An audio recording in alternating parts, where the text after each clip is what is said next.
ಚೆನ್ನಾಗಿರಲಿಕ್ಕೆ ಸಾಧ್ಯವಾಗುತ್ತೆ. ಹಾಗಾಗಿ ಈ ದಿಕ್ಕಲ್ಲಿ ಇಡೀ ವಿಶ್ವಕ್ಕೆ ನಮ್ಮ ಸಾಫ್ಟ್ ಪವರ್ ಭಾರತದ ಒಂದು ಒಳ್ಳೆ ಪದ್ಧತಿಯ ಅಭ್ಯಾಸಗಳನ್ನ ಸನಾತನವಾಗಿ ಬಂದಿರುವಂತ ಈ ಅಭ್ಯಾಸವನ್ನ ಇಡೀ ವಿಶ್ವಕ್ಕೆ ಕೊಡ್ಲಿಕ್ಕೆ ನಮ್ಮೆಲ್ಲರ ನೆಚ್ಚಿನ ಪ್ರಧಾನಮಂತ್ರಿ ನೇಷನ್ ಸಂಸ್ಥೆ ವತಿಯಿಂದ ಇದೆಲ್ಲವೂ ಒಪ್ಪಿ ಇಡೀ ವಿಶ್ವದಲ್ಲಿ ಇವತ್ತು ಅಂತಾರಾಷ್ಟ್ರೀಯ ದಿನವಾಗಿ ಆಚರಿಸುವಂತ ಈ ಸಂದರ್ಭ ನಿಜಕ್ಕೂ ನಮ್ಮೆಲ್ಲರಿಗೂ ಹೆಮ್ಮೆಯ ದಿನ.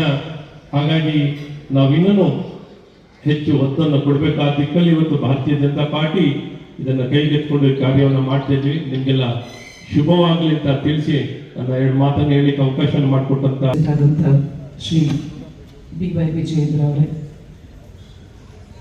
ಅಶ್ವಥ್ ನಾರಾಯಣ ಅವರೇ, ಯೋಗ ಗುರುಗಳಾದ ರಾಘವೇಂದ್ರ ಪೈ ಅವರೇ ಹಾಗೂ ವೈದ್ಯಕೆ ಪ್ರವರಂ ಮುನೀನಾ ಪತಂಜಲಿಂ ಪ್ರಾಂಜಲಿರಾನತೋಸ್ಮಿ.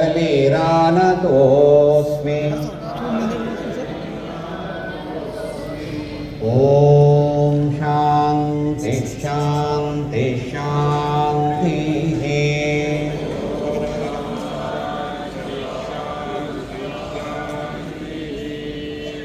ಎಲ್ಲರೂ ಸಹ ಭೂಮಾತೆಗೆ ವಂದನೆ. ಯೋಗ ನಮನ. ಇವತ್ತು 11ನೇ ಅಂತಾರಾಷ್ಟ್ರೀಯ ಯೋಗ. ವಿಠ್ಠಲ ವಿಠ್ಠಲ ವಿಠ್ಠಲುರೇ. ಈಗ ಕೈ ಮೇಲಕ್ಕೆ ನೋಡಿ. ವಿಠ್ಠಲ ವಿಠ್ಠಲ ಪಾಂಡುರಂಗ.